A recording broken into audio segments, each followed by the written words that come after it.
Check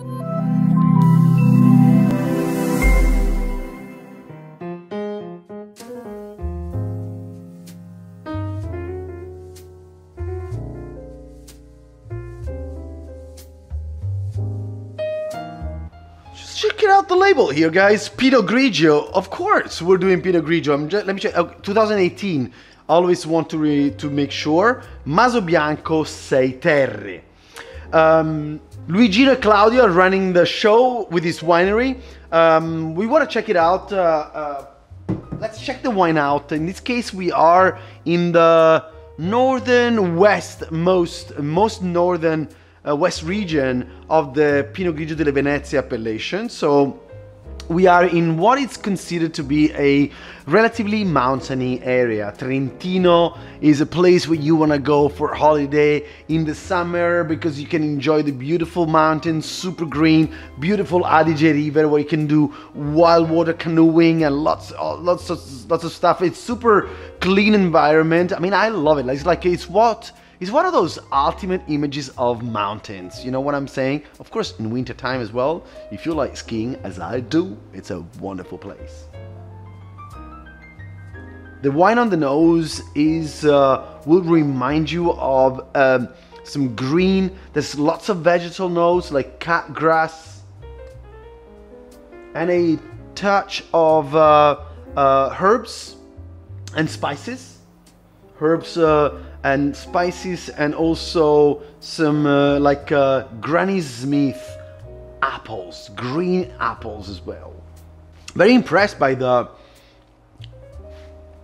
you see like the juicy acidity. Once again, this is the acidity of the green apples and lemons.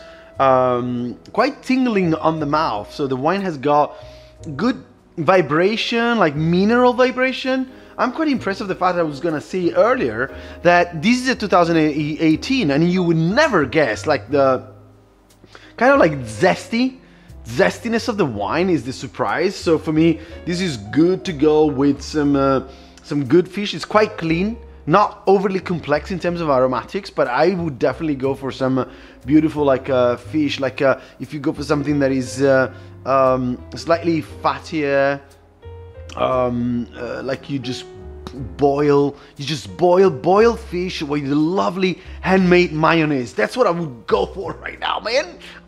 Am I hungry? Always.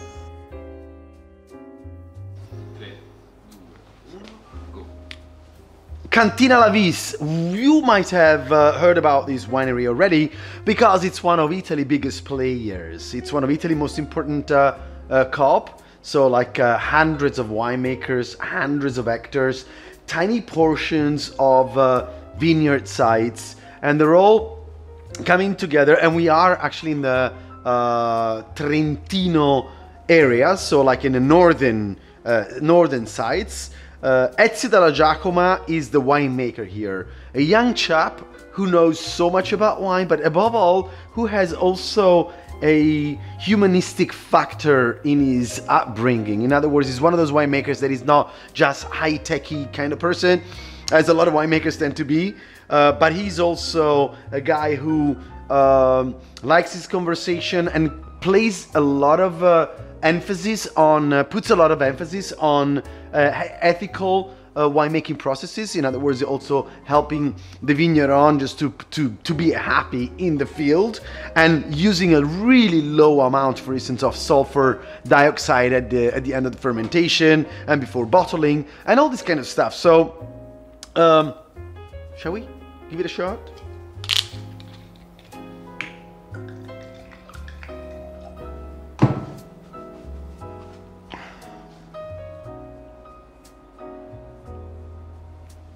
Pinot Grigio, like ultimate expectations of Pinot Grigio delle Venezie, with this slightly like a white peach pulp, a little bit of floral touch, not too much, like the elderflower, and a honey kind of aromatics.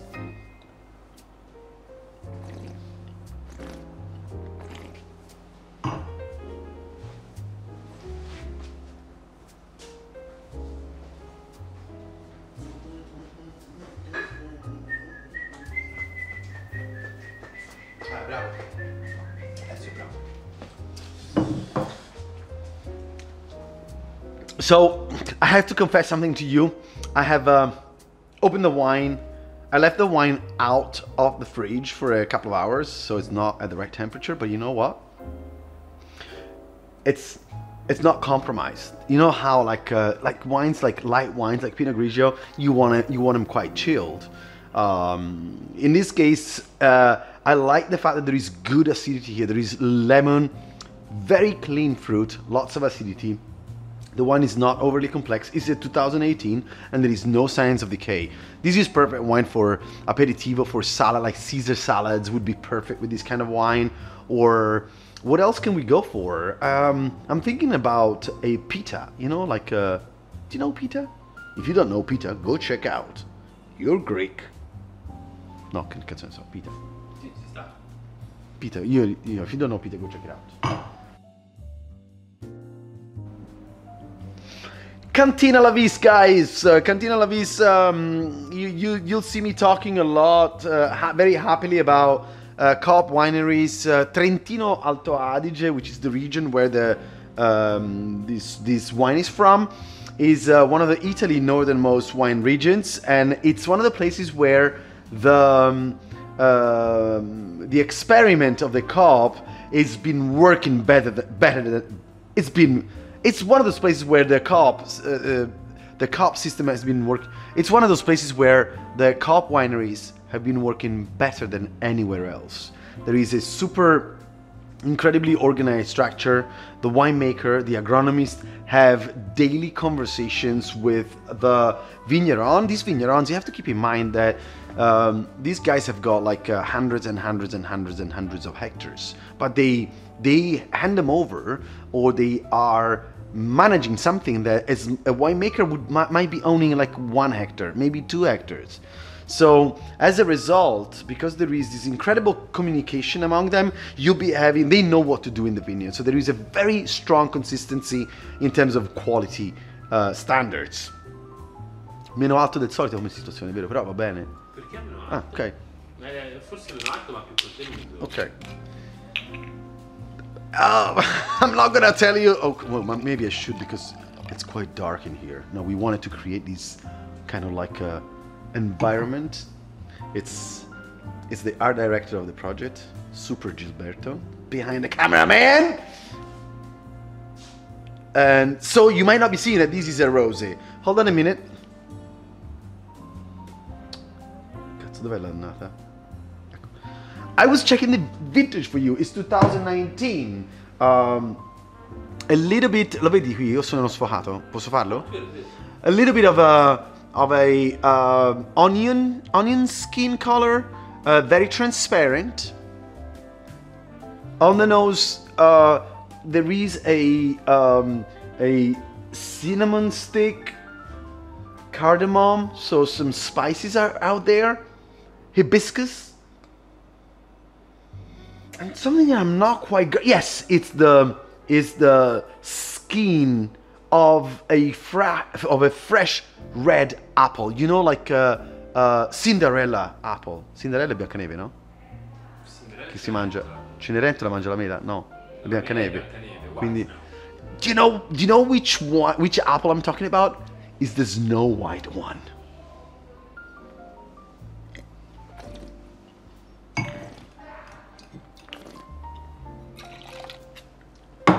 Way more, what would I go for here? Contrast of creaminess, as in like something that is quite smooth around, but also contrasted by the acidity. Si sente? Così sì. Adesso stiamo arrivando alla fine. Contrasted by the acidity of raspberries or pomegranates. Non ho messo niente sul cibo. Però abbiamo detto anche tanto. Ok. Là sulla smile di tutta Angela, o tutti con le stesse Triple A. Giovanni, Alessio, Alberto e Angela. Vado, non mi dire altro. Giovanni Bortoluzzi, winemaker, enologist, graduated in Conegliano di Valdobbiadene. You know, like in Conegliano, it is one of the Italy's most important wine schools, so very cool. His kids are like the AAA alliance, you know, like one is... Dimmeli. Adele. Angela. Angela. Alessio e Alberto. Angela, Alessio e Alberto. So that way he never forgets with a, hey, come here. How'd you like that? Just kidding, sorry. 1982 is the year of foundation of the winery. Era l'anno dei mondiali.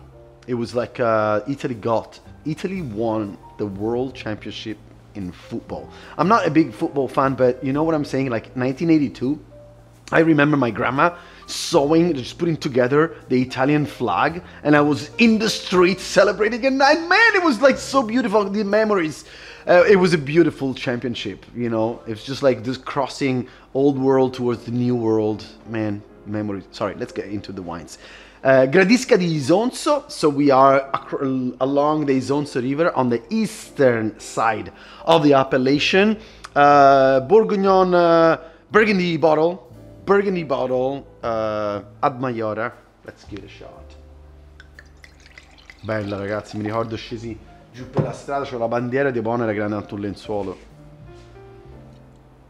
2018 vintage, the color says that it's a little bit darker than you expect from your regular Pinot Grigio. The nose doesn't show signs of decay whatsoever, so let's try to be a little bit more open-minded. I know you guys are in the trade. Guys that are in the trade know this, like white wines can age, sometimes as well as reds, not all of them, sometimes even better.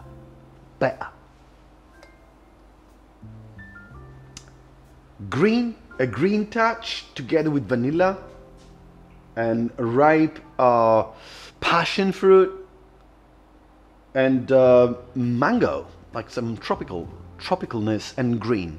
These are the two like shoulders of the wine.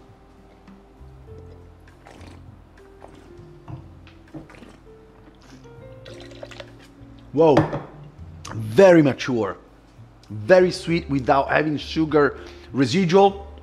So in other words, this is a wine that was harvested really ripe, good minerality. Sounds like it comes from good terroir for sure. It's one of those round, creamy Pinots. So like not one of the light, transparent and relatively neutral. In this case, you're gonna have something that is pretty full and complete on its own. Almost like no need any food with these guys. You're gonna love it just like that. Figli, devo dirti una cosa bellissima che devi dire. Giovanni Mirei. Quando vuoi. But you know what I just found out? But you know what I just found out about these guys, Bortoluzzi? I didn't know that Giovanni and Mireide, what a name, in 1982 not only put together the winery, they had, you know, remember the AAA Alliance kids? They had them all at once. You know, like the three of them, three Gemini? Did you say that? I don't know. But anyhow, cheers to that, cheers to life, and cheers to new projects. And of course, now we have a Pinot Grigio, Rosé. Let's remember, Pinot Grigio is a red grape variety, so the Rosé comes natural. If you just keep the variety, the fermentation in contact with the skin for a little bit, just, you know, a couple of hours, 3 hours, sometimes, you know, 4 hours, or even, you know, the amount of time that it takes to go from the harvest to through the press into the vat, that's enough to get the color.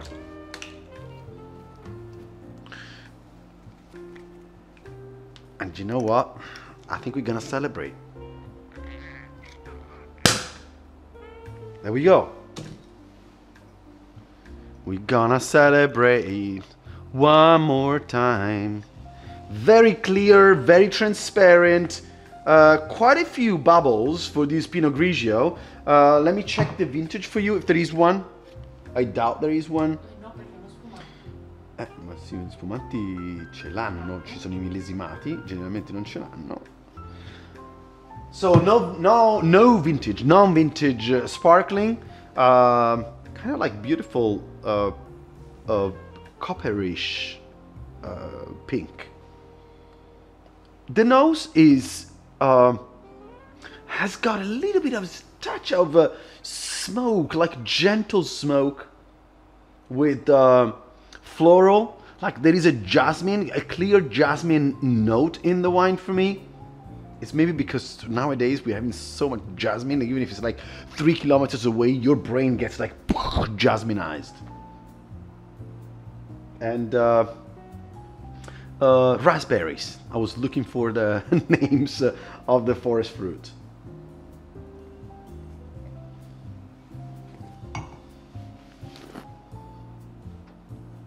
You know, I'm gonna drink this, man. At the end of the day, you know, when you get the wine that is clean, like in this case, there is good maturity of fruit, smooth mousse on the palate. It is not too pungent, and it's not an overly lingering kind of sparkling, and it's not meant to be like that. You know, nobody's expecting a Pinot Grigio sparkling to be crusty, bread crusty, or yeasty, or overly complex. Is a pretty smooth, round, with a touch of freshness that comes through that raspberry crush that I was getting on the nose at the beginning. So lovely wine to go with a. How about a chickpeas, like a falafel burger idea that I have in my mind right now? Vale? No? By me, a Mercedes Benz, my old friends drive Porsches. Anyway, let's go back to business. You know, gotta go back to business, guys. Villa San Martino is the name of the label. It says blush, so you know that is a rosé, which is also good for the bros. You know what I'm saying? Like a lot of people, I cannot believe, like 2020. Okay, I'm gonna take this on, like 2020. By the way, Villa San Martino, Cantina Bertiolo. Ho detto giusto? Sì. By the way, Villa San Martino, Cantina Bertiolo, beautiful label. Vintage is 2019. Blush. I can't believe, like in 2020, I was saying how people still make remarks like about the fact that the wine is pink. You know, like it's like I know that the world has been producing really, really bad rosé wines for many years in the 80s and 90s, but that's, you know, there isn't such a thing as like good rosé wines are as good as white or red wines. I was gonna say a bad word. Bad rosé wines are bad, like just a bad white wine is bad. There isn't such a thing like good rosé is just good rosé. So please do not be racist when it comes to color of wine, and of course with other colors too. And of course with other, you know, don't be racist. End of story. Così i veneziani e i veronesi vengono col forcone. Sì, davvero. Direttamente. E me lo puppano a quel punto. Comunque è cantina di Bertiolo. Va bene. Ora lo ridi ora, vai. Cantina di Bertiolo once again. We're back with the wine in the glass. You know, it was better when the wine was in the glass. Motherfuckers. I wanted to say get nice thing, but you know what? Actually, okay. Check. The wine è che l'ho servito a temperature sbagliate, per quello sta uscendo fuori della roba non dovrebbe, ma insomma. Okay, here there is iodine, there is a you know, I don't know in English, not even in Italian really, like, but like on the seashore sometimes, like there is this kind of a like phenol-y kind of herb that reminds me of licorice, wild fennel. Let's leave it at that. Wild fennel. And catgrass. A little bit of a herbaceousness, I think, is a good one to describe this wine.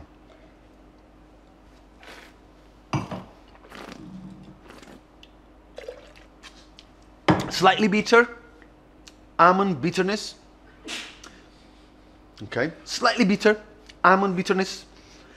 but also there is some sweetness of the fruit, like acidic fruit, like raspberries, like sour cherries, but just lightly. The cherries is no, forget about the cherries. It's more on the raspberries and forest fruit, like red forest fruit, and but together with like buckets full of lime juice. And you know, right now what I'm in the mood for, which actually with a lot of Pinot Grigio works, whether it's blush or white, is raw fish, man. Just like right now, just go for some beautiful oysters. You can just grab some of those massive, like the big clams, you know, just, you can do raw or slightly steamed.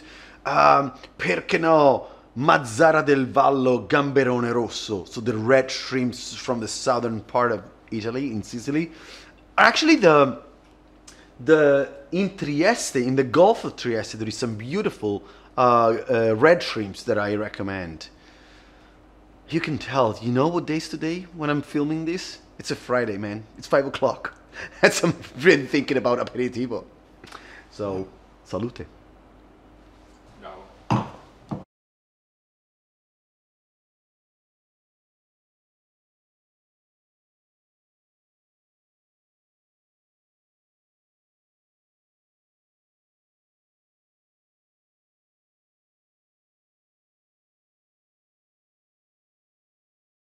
I was almost forgetting. Talking about the Consorzio delle Venezie, the DOC delle Venezie appellation. Well, first of all, you get to know that the world of Pinot Grigio, the vineyards of Pinot Grigio in the planet, are basically 50% almost in Italy. And guess what? 85% of it are in Delle Venezie appellation. How many winemakers produce Pinot Grigio in this area? There is 324 of them, and 39 are copes. So within the copes, there is even more winemaker. So in other words, there's hundreds of winemakers that produce this beautiful white wine of Italy. By the way, the most recognized Italian variety. In the past, this wine used to be pretty like dilute, and in the 90s was like a very small percentage of vines was Pinot Grigio. Roughly was 3,000 hectares. Today is 26,000 hectares of Pinot Grigio. And right now, this Pinot Grigio is way more fruit-driven, way more complexity, above all, way more length. In the past, it was kind of dilute and neutral. Right now, there is spices, there is minerality, and way more complexity. Basically, this appellation has brought a brand new revolution. As of 2017, this is how young the consortium is. By the way, the largest consortium in Italy, across 3 regions, Trentino, Veneto, and Friuli. Boom. Where is the revolution? The revolution is the fact that there is vineyards, new vineyard management, young entrepreneurs, young vigneron. They're all there making sure that the world can drink the delicious Pinot Grigio delle Venezie. Are you wondering what to pair with your Pinot Grigio? Well, there's plenty ways to go. First of all, Pinot Grigio with its spiciness, natural spiciness, is perfect with an aperitivo moment. That's, I think, the best you can do. So like little nibbles of course, like fried fish, sushi, guacamole and chips. I mean, that kind of stuff. I think there is no better variety, no better wine than Pinot Grigio delle Venezie to go for. Do you want to have pasta with Pinot Grigio? Of course you should have pasta. It's an Italian product at the end of the day. So, pasta. Well, with pasta, I would be quite cautious with I would go with some light sauces. You know, like you want to go like light fish sauce, or you can go like some pasta with veggies, beautiful risotto that you can have it with, you know, like beautiful risotto, like because of the cheese, the fatness of the cheese, the acidity of Pinot Grigio is going to cut through it and make it as a perfect food companion. I would refrain from heavy ragu sauces or risotto with, I don't know, like bone marrow risotto. That could be a little bit too much. You need something with heavier body. Main course? Well, main course you can work with, you know, like white meat, chicken, of course fish, but not fish that you're gonna cook for too long. You want something that is like lightly like steamed or baked, and a little bit of extra virgin olive oil, dash of lemon, salt, boom, off you go. Pinot Grigio is basically the ultimate Italian white wine. And what is the Italian kitchen about? Simplicity. 1, 2, maybe 3 ingredients, and off you go.